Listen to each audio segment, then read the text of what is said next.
connect the gateway to the internet and power. Initially, all lights go on, and then 2 turn off again, leaving just the left-hand side power indication LED on. After a while, the middle LED turns on again. This indicates a physical network connection. The third LED will now keep on blinking for up to 3 minutes, whilst a valid connection to the internet cloud is established.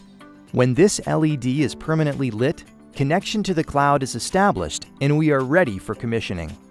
We are going to start the commissioning process now by firstly assigning the gateway. Let's start by scanning the QR code.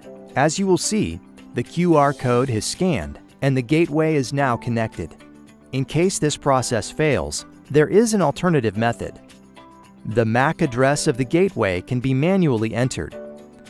It is located on the back of the device under the QR code. Now we can go to the next step in the commissioning, which is discovering the lights. Choose Discover Lights on your app. The whole discovery period can take up to 20 minutes. However, when you have found the amount of light points you expect, the discovery process can be manually stopped. Now we have found the 12 light points that are installed in this project.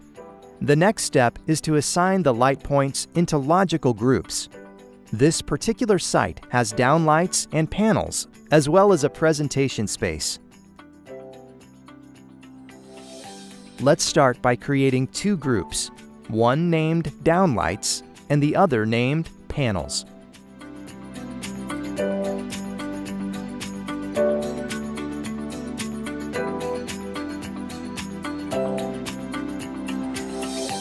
We start with the Panels group, where we want to assign 6 panels. Here, we can see the Coraline panels in the list. And by clicking on the icon to the left-hand side, we can identify which one it is. By clicking on Add, the lights are moved to the Panels group. Let's continue the process.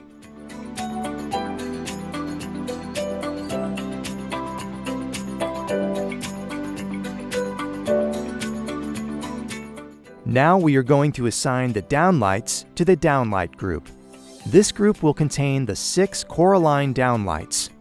We are going to assign the Coraline downlights to the downlight group by ticking on them. By clicking on Add, the lights are moved to the downlight group. We are now going to assign a switch control to the Panels group. Let's go to the panel behavior. I select Switches as I want to add a switch to this group. The first step asks you to dismantle the rocker. So I do this, and then I press Start. You will see it now prompts you to enter a join command by pressing and holding the illustrated buttons for 10 seconds. Make sure you have the orientation of the switch correct, such that the 0 legend on the switch plate is located at the top. It found the switch, and so we can complete the process by assigning a name to the switch, in this case, Switch, and pressing Next. At this stage, the switch is now assigned to the Panels group, and we can reassemble the rocker. Manually pressing the switch now can be seen to control the Panels group of lights as intended.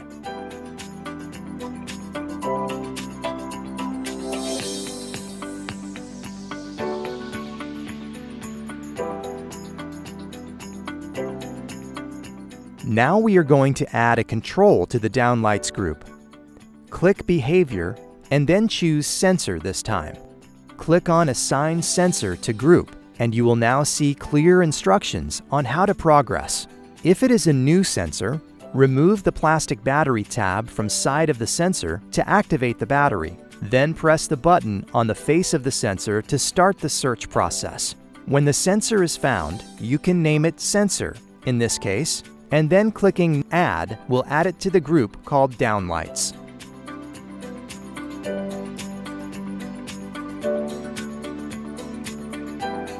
Go back to the Downlights group and click on Behavior, then switch On/Off Behavior. You will see a list of the possible behaviors, and in this case, select Auto On, Auto Off. Here, You can select the amount of time that the area needs to be vacant before the lights are automatically turned off. In this case, I select 1 minute, and then clicking on Save will save this configuration to the network. This completes this part of the installation.